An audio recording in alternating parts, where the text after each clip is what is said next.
La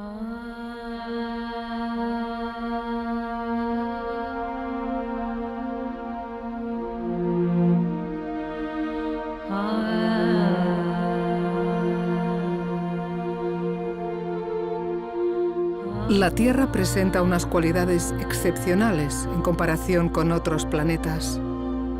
Contiene agua, atmósfera, territorios templados y un fenómeno aún más insólito, la vida, desplegada en innumerables variantes. Parece que esta riqueza y esta diversidad hayan existido siempre.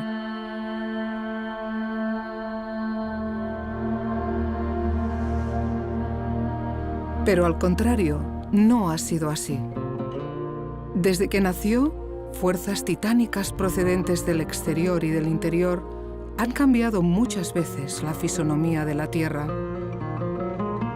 De vez en cuando, la naturaleza nos recuerda la existencia de esas fuerzas y de sus devastadores efectos.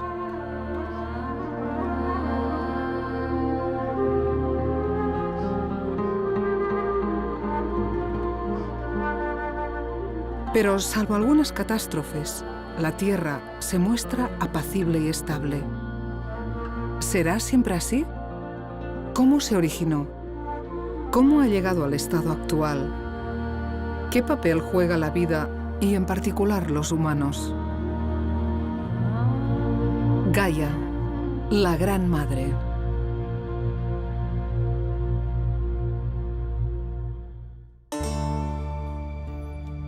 Todas las culturas han venerado la Tierra de una u otra manera.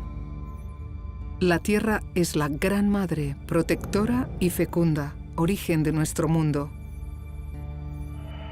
En la mitología griega, la diosa Gaia era la personificación de la madre naturaleza. La vemos representada en esta pieza de cerámica. Gaia entrega a otra diosa el niño destinado a ser el rey de Atenas. Surgida del caos, Gaia engendró primero el aire y el cielo estrellado. Después creó el agua y los océanos y extendió la vida por todas partes. Las religiones monoteístas añaden autoridad y trascendencia a los mitos de la antigüedad, pero la secuencia de la creación del mundo es similar. Según los libros de la tradición judeocristiana, el universo fue creado por Dios en 6 días. El primer día creó la luz. Después, el agua.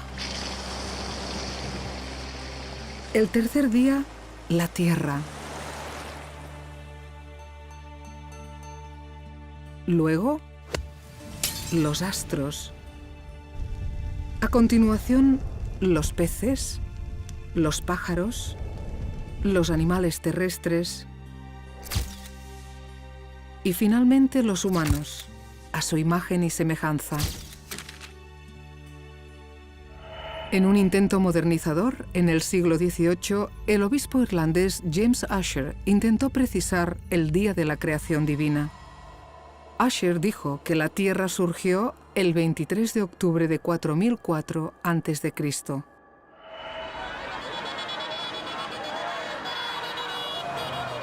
La creencia, con diversas variantes, ha prevalecido durante siglos y aún prevalece para más de la mitad de la humanidad. Sin embargo, por intuitiva o confortante que sea la explicación, la realidad es muy diferente.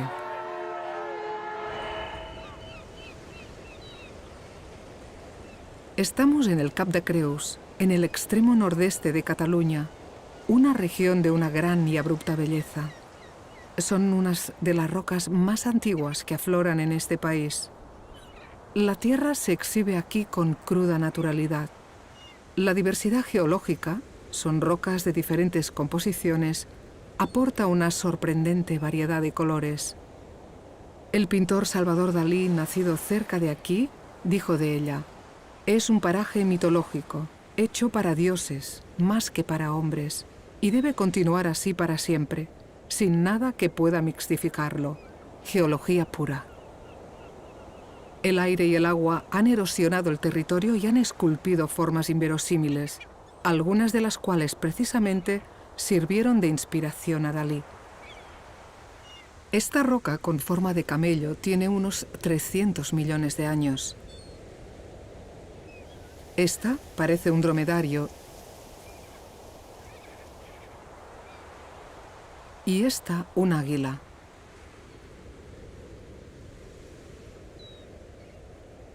Son el resultado de un proceso gradual en el que el tiempo ha jugado y continúa jugando un papel fundamental.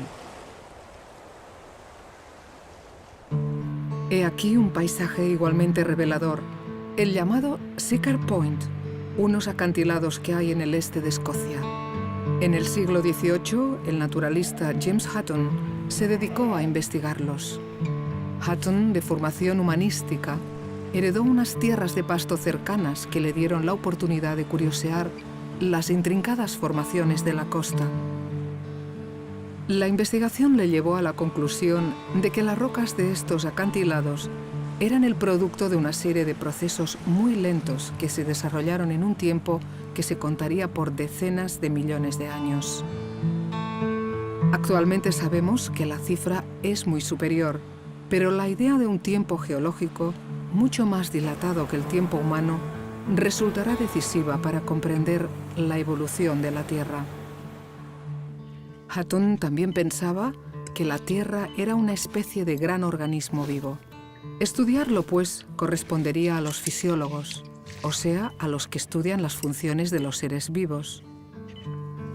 A este superorganismo se le ha dado el nombre de Gaia, como no podía ser de otro modo.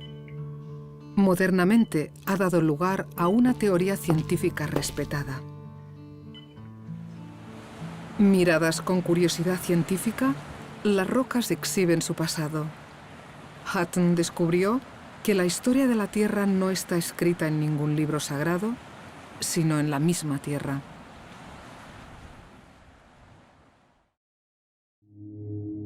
Todo empezó con un gran estallido, el Big Bang.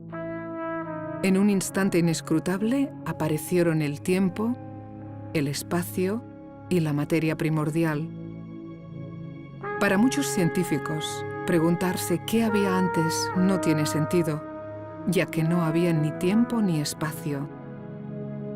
El astrofísico inglés Stephen Hawking dice que es como preguntarse qué hay al norte del Polo Norte. Durante los primeros minutos del Big Bang surgieron los primeros elementos químicos, el hidrógeno, luego el helio, el litio.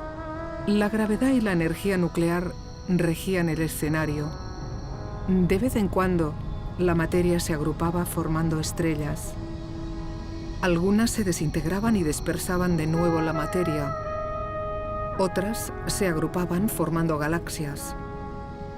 Como nuestra galaxia, la Vía Láctea reúne cientos de millones de estrellas, una de las cuales es nuestro Sol. Alrededor de aquel Sol primigenio se formaron unos 20 cúmulos de materia hirviente llamados protoplanetas. Con el tiempo, uno de estos protoplanetas sería la Tierra. Bombardeado repetidamente por otros cuerpos, fue aumentando de tamaño. La bomba más gigantesca y la más grande que haya caído jamás fue un astro del tamaño del planeta Marte. La parte más densa de la materia terminó absorbida. El resto dio lugar a la Luna. Aquel astro que engendró la Luna se conoce con el nombre de otra diosa, Theia. Theia era precisamente hija de Gaia y madre de Selene, la Luna.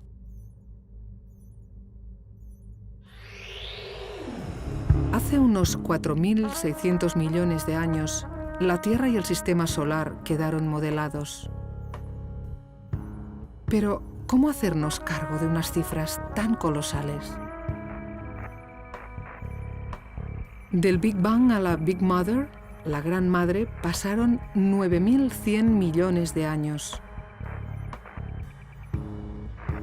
La Tierra tiene pues aproximadamente un tercio de la edad del universo. Imaginemos un calendario donde el nacimiento de la Tierra ocurre a las 0 horas del día 1 de enero y el último instante del 31 de diciembre es ahora mismo, la actualidad. Los 365 días de este particular almanaque representan, pues, los 4.600 millones de años de la historia de la Tierra. Atención al detalle. La humanidad tan solo ocupa los últimos 5 minutos del 31 de diciembre. Durante los primeros 600 millones de años, la Tierra era una masa incandescente donde no paraban de llover meteoritos y otros objetos cósmicos. La Luna se encontraba cerca y levantaba mareas sobre la superficie. El volumen del planeta continuó creciendo. Después, el ritmo de la lluvia descendió y poco a poco la superficie se fue enfriando. Se iniciaba la historia de la Tierra sólida.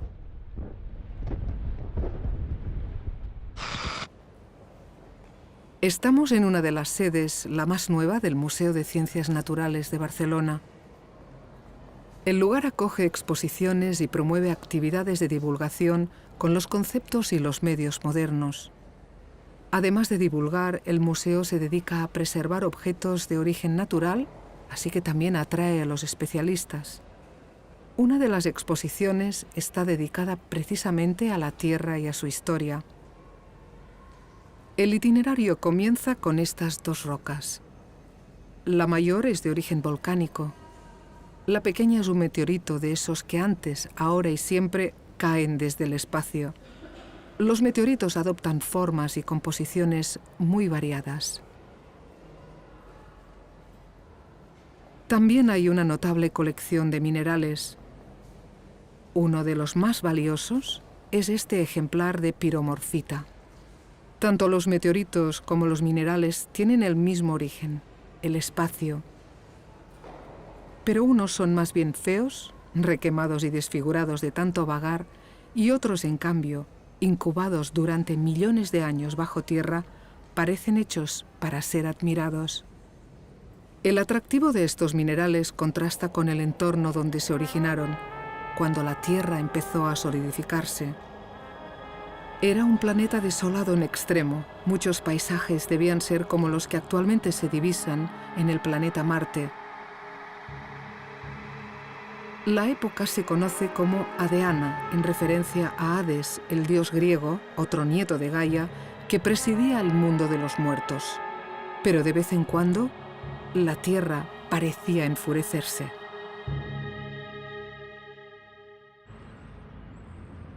Esto es el Vesubio, el único volcán aún activo que queda en la Europa continental. A sus pies, la ciudad de Nápoles parece indiferente al peligro latente del volcán, que ha rugido unas 20 veces desde que se tiene memoria. La erupción más conocida y la más dañina se produjo en el año 79 de nuestra era. El pintor francés Pierre-Jacques Boller, en el siglo XVIII, la representó de esta manera. Las nubes de gases venenosos y partículas incandescentes, así como los ríos de lava, arrasaron buena parte del territorio y, en particular, la ciudad de Pompeya. Sus habitantes quedaron atrapados por la ceniza y para la historia. Plinio el Joven, un historiador romano, fue testigo directo. Dijo, cuando volvió a clarear, los cuerpos estaban enteros, intactos. Vestidos tal como iban, por el aspecto, parecían más dormidos que muertos. Estos cuerpos representan como pocos la expresión del horror ante la naturaleza desatada.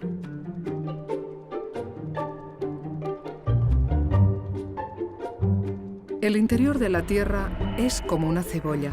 Está hecha de capas que se diferencian en composición y dinámica.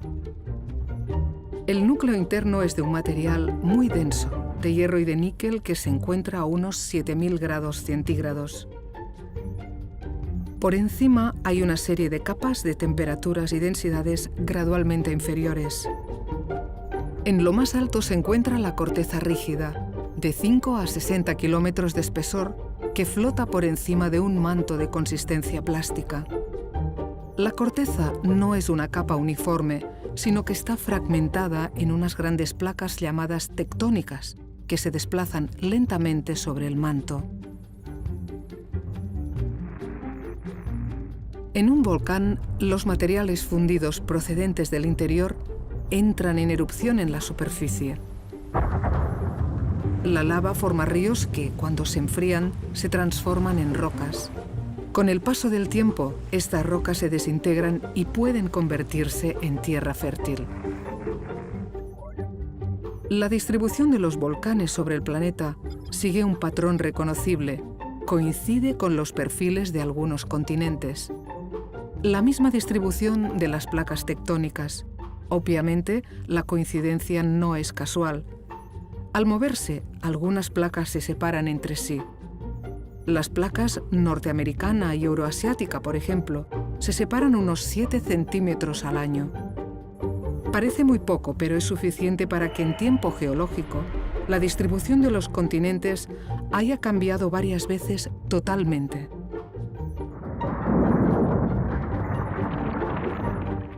Cuando llegan a colisionar, la placa de mayor densidad se sitúa por debajo de la placa más ligera, provocando que el margen se levante.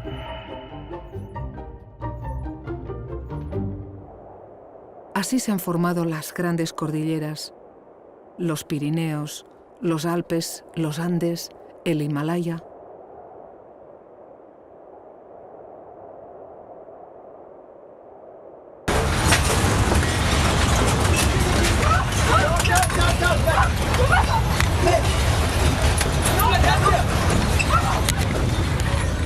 Otra consecuencia del movimiento de las placas tectónicas son los terremotos, uno de los fenómenos de origen natural potencialmente más destructivos. Cada año se producen millones de terremotos, pero la mayor parte resultan imperceptibles.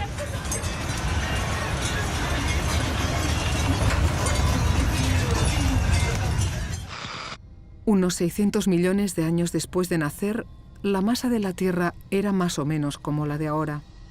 Y también las dinámicas básicas que la conforman, las procedentes del espacio, cometas, meteoritos, radiaciones, y las del interior, el desplazamiento de las placas tectónicas.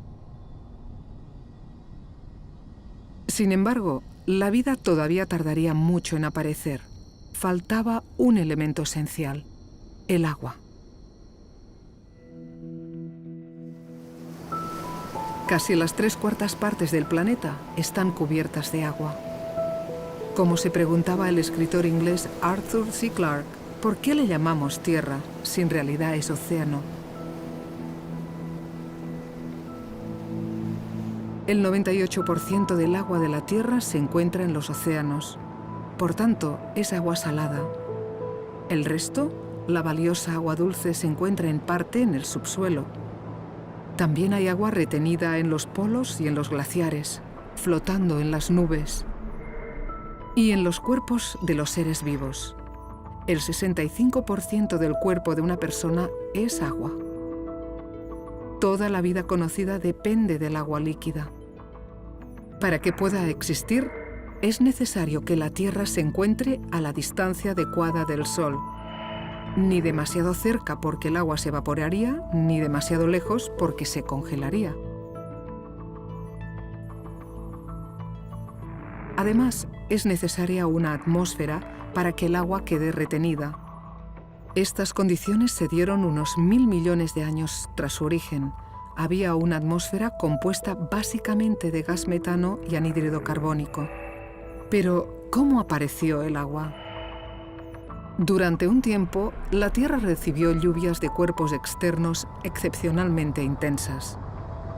Se supone que el agua llegó en aquellos meteoritos insertada en forma de moléculas. No obstante, la teoría aún no se ha podido probar pese a ser una de las grandes metas de la exploración espacial. En relativamente poco tiempo, la Tierra quedó inundada. Los océanos de hoy en día contienen casi el mismo volumen de agua que el océano global inicial. Lo único que ha cambiado es su distribución.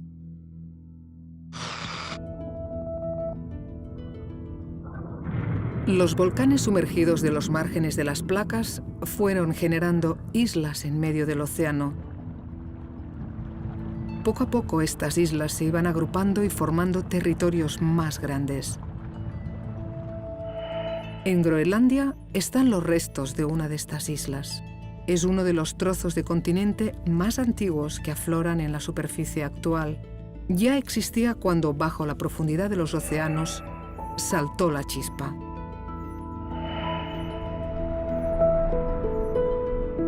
Una combinación de agua, gases y calor emitidos por los volcanes y moléculas complejas dio lugar a la vida. Se cree que las moléculas llegaron viajando a bordo de meteoritos, pero es una teoría aún más difícil de probar. Los primeros organismos unicelulares son las llamadas cianobacterias, también conocidas como algas verdeazuladas. El verde procede de la clorofila que contienen, que les permite alimentarse mediante la fotosíntesis. Combinando el anhídrido carbónico y la energía de la luz, obtienen hidratos de carbono y expulsan oxígeno. El éxito del procedimiento hará que con el tiempo se esparza por todo el planeta y ha permitido sobrevivir a las cianobacterias, como si la evolución no fuera con ellas. Las cianobacterias se encuentran por todas partes. En los océanos son los productores primarios del fitoplancton, que alimenta a muchos animales marinos. También las hay en el agua dulce, en las rocas de la Antártida e incluso en las rocas húmedas del desierto. Nos encontramos en el Seminario Diocesano de Barcelona, un lugar que, además de actividades religiosas, acoge un interesante museo de geología.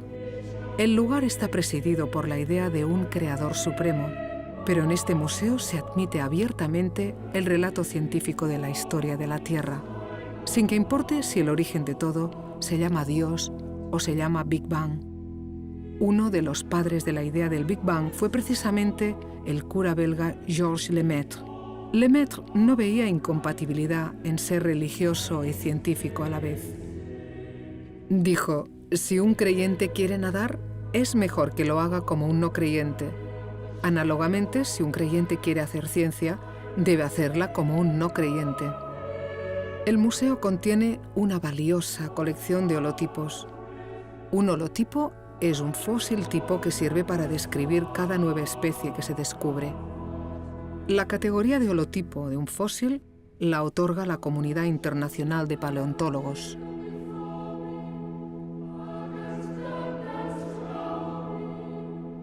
El museo también contiene decenas de miles de fósiles de varios periodos geológicos, recogidos pacientemente desde el siglo XIX. El más valioso es este ejemplar de Ediacara biota, el organismo multicelular más antiguo que se conoce. Entre los primeros unicelulares y estos multicelulares transcurrió mucho tiempo. Nadie se explica la extrema lentitud de esta primera etapa de la evolución de la vida. Seguramente en medio hubo otros intentos, pero o bien no prosperaron, o bien no han quedado registrados. Más adelante aparecieron las primeras criaturas con partes endurecidas, caparazones, espinas, esqueletos, que protegían órganos especializados y permitían desplazarse mejor. En un tiempo geológico relativamente corto, el océano se pobló de criaturas cada vez más complejas, y el árbol de la vida se ramificó en todas direcciones.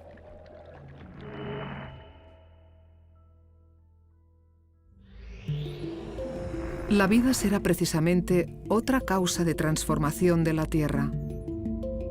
La primera vez que se puso de manifiesto fue cuando las minúsculas cianobacterias la dominaban.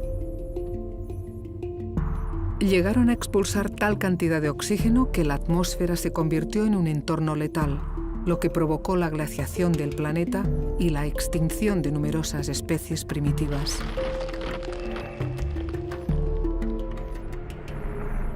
Más adelante se produjeron otras glaciaciones globales. Al planeta resultante de estas glaciaciones, los geólogos lo llaman bola de nieve.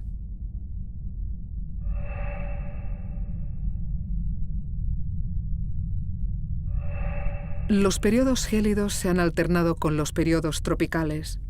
De hecho, los periodos tropicales han sido los predominantes. Hubo uno en el que se produjo una hecatombe descomunal.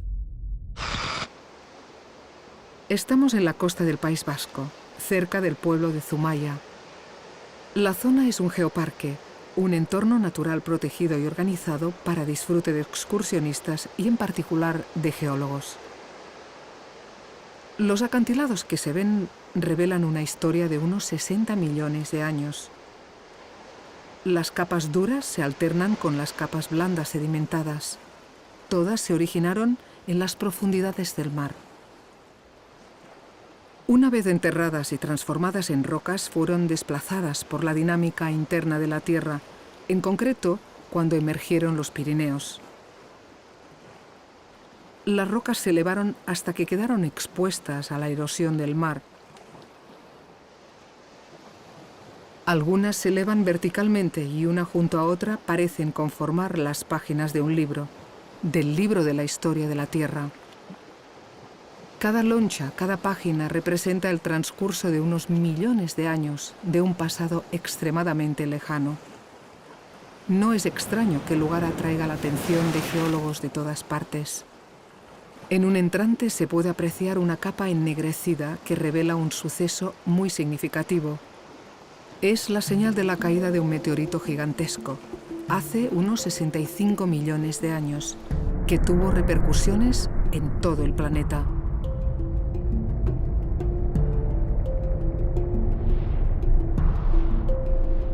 Al chocar contra la Tierra, el meteorito produjo un cráter de diversos kilómetros de ancho y levantó una nube de polvo y gases que oscurecieron el planeta durante años.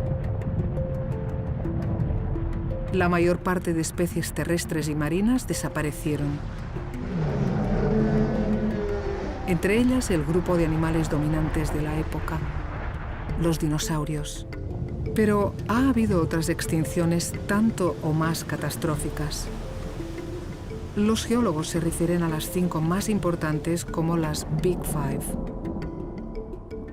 En conjunto, las extinciones masivas han acabado con el 90% de todas las especies surgidas.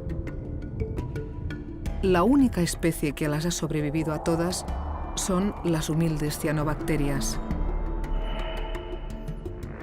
Los dinosaurios eran la culminación de una larga cadena evolutiva que comenzó con los primeros cordados y los peces en el océano y la vegetación en el continente.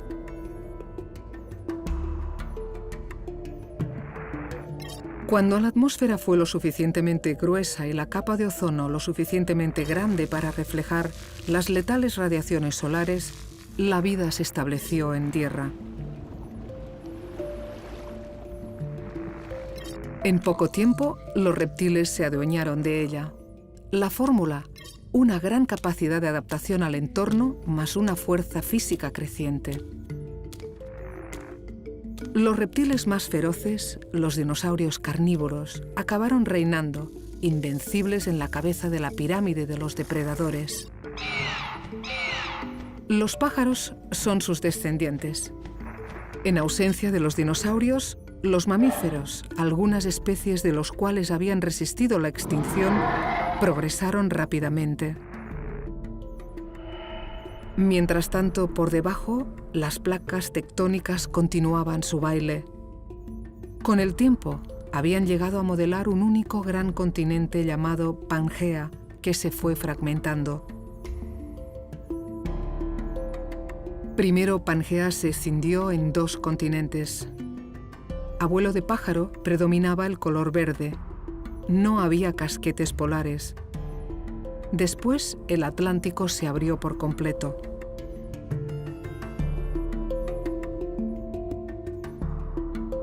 Por fin los océanos, los continentes y las placas tectónicas quedaron distribuidos aproximadamente como ahora. La cuna para una especie muy singular estaba a punto. En medio de África había unos mamíferos que ya empezaban a ponerse en pie y a adquirir conciencia. El primer homínido fue el Homo erectus. De sus descendientes, la única subespecie que le sobrevive es el Homo sapiens. Hace unos 70.000 años, un grupo de Homo sapiens, impulsados por el hambre o la curiosidad, se pusieron a caminar hacia el nordeste. Primero pisaron Oriente Medio. El Mar Rojo era más estrecho que ahora y llegaron a Asia.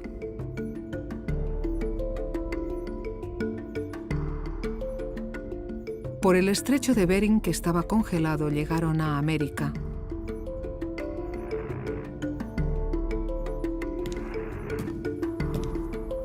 Estudios recientes apuntan que toda la humanidad actual proviene de unos 200 individuos que salieron de África.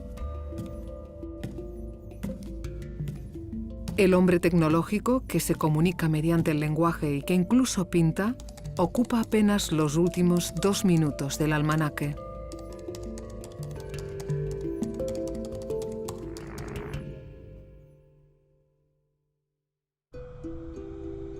Estamos en el Museo Arqueológico de las Minas de Gavà, en Cataluña. El edificio evoca el cobertizo de cualquier excavación arqueológica del mundo. Aquí se encuentra el conjunto de minas estructuradas en galerías más antiguo descubierto en Europa. Las excavaciones continúan en marcha y de vez en cuando se descubren nuevas galerías.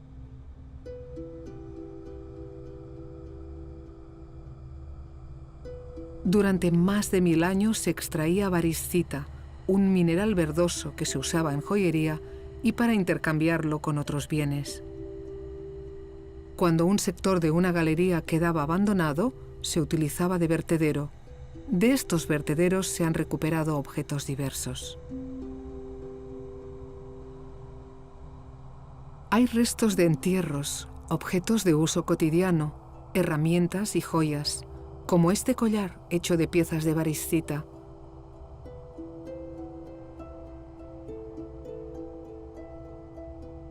Lo más valioso del museo es esta Venus, una de las pocas figuras religiosas del Neolítico que se conservan. Esta figura femenina, otra madre, representaba la fecundidad y la fertilidad de la tierra. La extracción de minerales a la que está dedicado este sugestivo museo era el único interés que despertaba el subsuelo.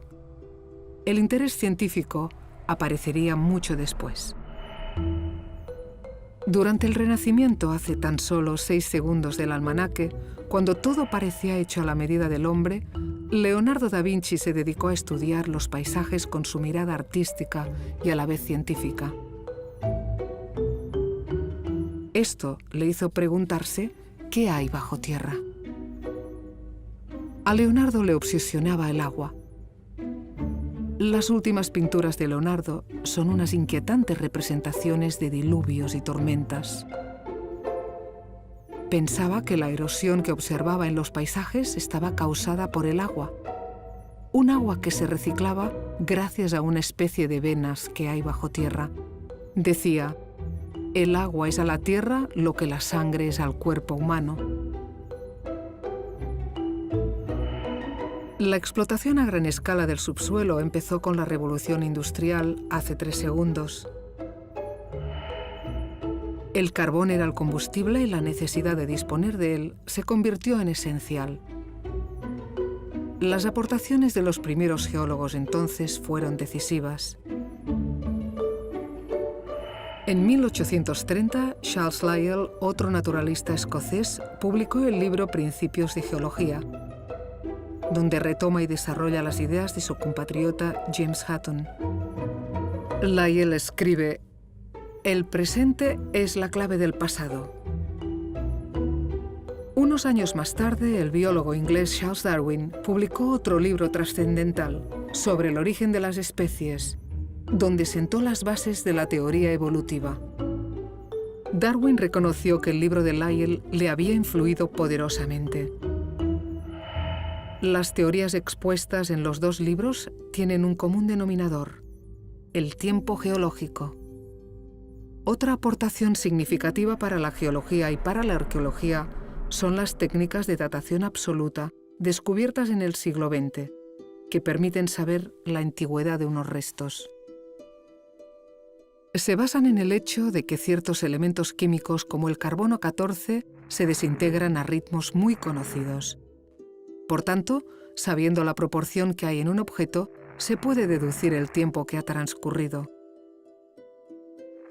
Es una especie de reloj de arena. Sabiendo la cantidad de arena que ha caído, se sabe qué cantidad había en principio. De modo que la historia de la Tierra está escrita en la propia Tierra, como decía Hutton, y además, en las páginas de este libro hay indicadas las fechas de los acontecimientos.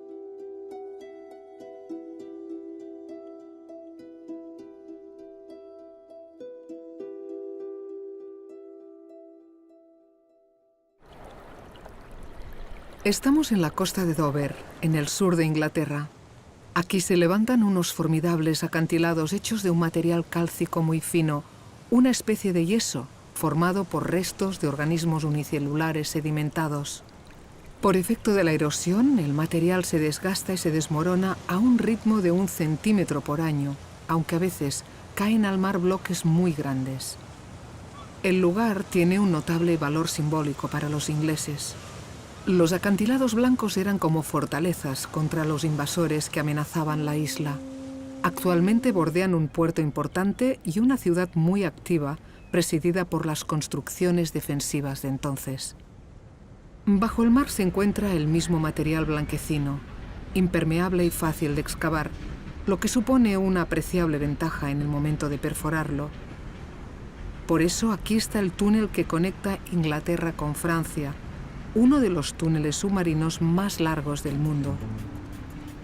Ironías de la historia, el mismo material que se elevaba imponente contra los invasores, ahora por debajo facilita la entrada.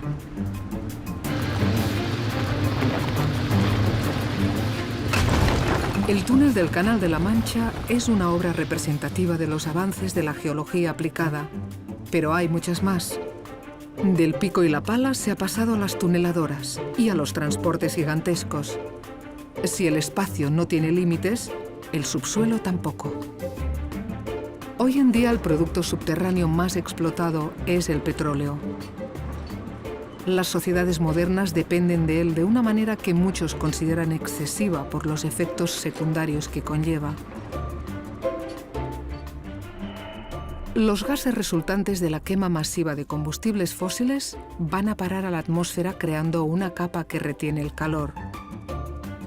Entonces, el efecto invernadero provoca el aumento generalizado de las temperaturas.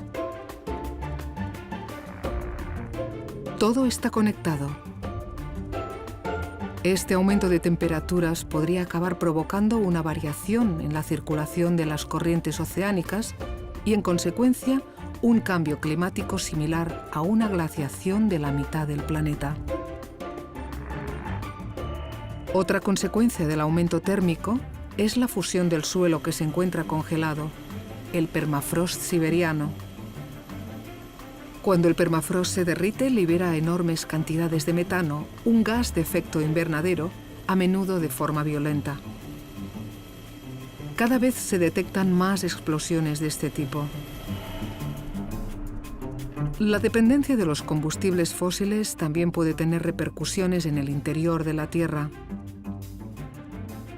Por ejemplo, una técnica reciente denominada fracking consiste en bombear agua a alta presión en el subsuelo para que expulse el gas que contiene. Pero no está claro si el subsuelo se puede exprimir como una esponja sin consecuencias. El hecho es que las pruebas de los cambios climático y geológico provocados por los humanos se acumulan. Los dinosaurios tardaron unos cuantos días del almanaque en evolucionar y convertirse en los primeros depredadores terrestres. Pues bien, en apenas 2 minutos, unos frágiles mamíferos se han puesto a la cabeza de la pirámide y parecen decididos a depredar también todo lo provechoso que encuentran bajo tierra.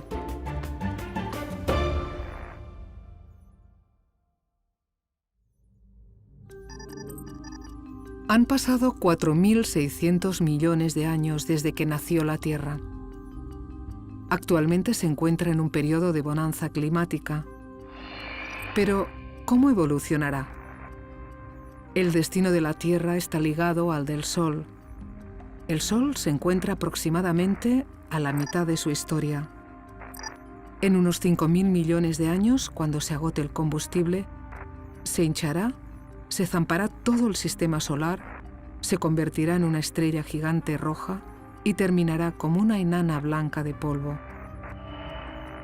La Tierra habrá desaparecido cientos de millones de años antes de que esto suceda. De modo que la Tierra también se encuentra más o menos en la mitad de su historia.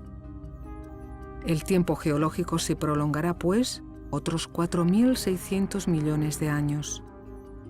El movimiento de las placas tectónicas seguirá redistribuyendo los continentes. El océano Atlántico será tan grande como el Pacífico. El Mediterráneo se acabará cerrando y se formará una nueva cordillera como el Himalaya. Los continentes acabarán agrupados en una única plataforma, una nueva Pangea. Mientras tanto surgirán nuevos volcanes. Temblará el suelo, lloverán meteoritos, cambiarán los climas. Algunas catástrofes extinguirán una vez más la mayor parte de especies. Entre las pocas que sobrevivirán, habrá seguramente las cianobacterias, a la espera de una nueva oportunidad para recomenzar la historia de la vida.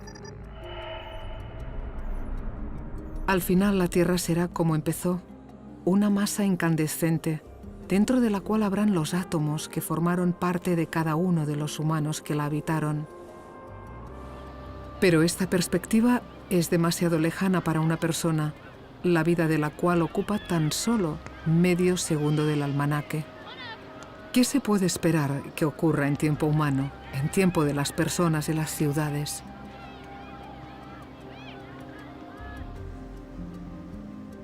Estamos en Barcelona. Esta és la sede de l'Institut Cartogràfic i Geològic de Catalunya, la institución pública dedicada a estudiar y cartografiar el territorio catalán. La entrada está presidida por varios mapas. Este es el mapa geológico de Cataluña. Muestra los diferentes tipos de rocas y el tipo de contactos que hay entre ellas. También muestra las estructuras tectónicas como pliegues o fallas, los yacimientos fósiles, los recursos minerales. Los mapas geológicos se elaboran en base a los mapas topográficos a los que se añade la información de campo.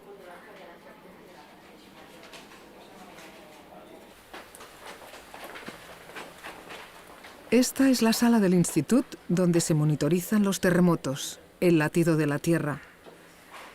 Una red de estaciones de medida, una de ellas submarina, detecta todos los seísmos que se producen.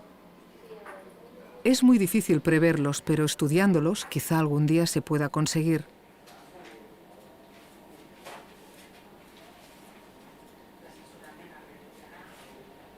Las catástrofes geológicas no se pueden detener, pero se pueden mitigar sus efectos.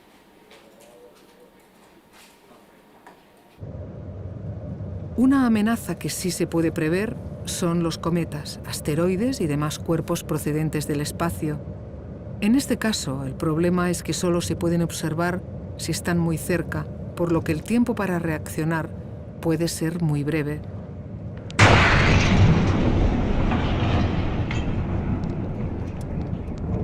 Actualmente hay programas de observación astronómica dedicados exclusivamente a vigilarlos. Las amenazas más probables que pueden afectar a la vida de una persona son precisamente las que se derivan de las actividades humanas. Para algunos expertos, el calentamiento global provocado por los humanos dará lugar a una época similar a la que había antes de ellos. La llaman la sexta extinción. Sea como sea, todo apunta a que el tiempo que queda para detener el calentamiento provocado se agota.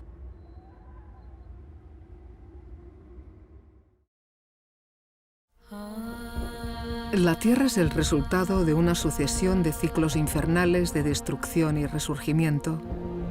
Los meteoritos han abierto llagas muy profundas, pero a su vez han traído el agua y las semillas de la vida. En tiempo humano, el fuego de los volcanes lo desmenuza todo, pero en tiempo geológico empodera la vida.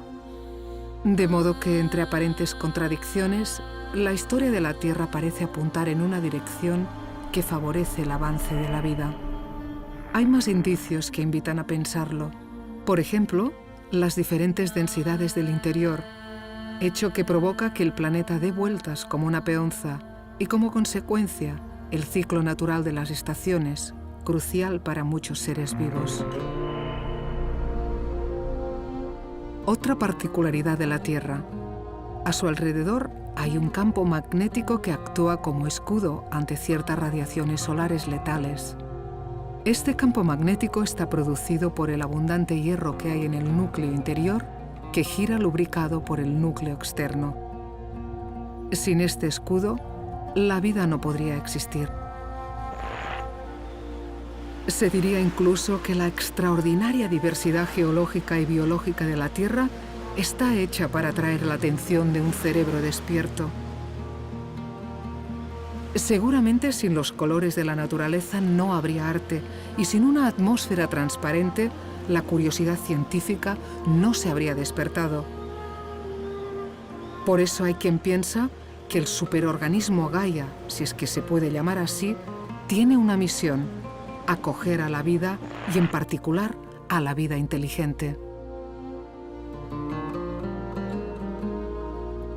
El caso es que este planeta privilegiado da síntomas de un desequilibrio provocado por la vida supuestamente inteligente que alberga. No sabemos las consecuencias de este desequilibrio, y quizá cuando se sepan sea ya demasiado tarde. Las futuras generaciones tienen el mismo derecho que nosotros de habitar un planeta saludable.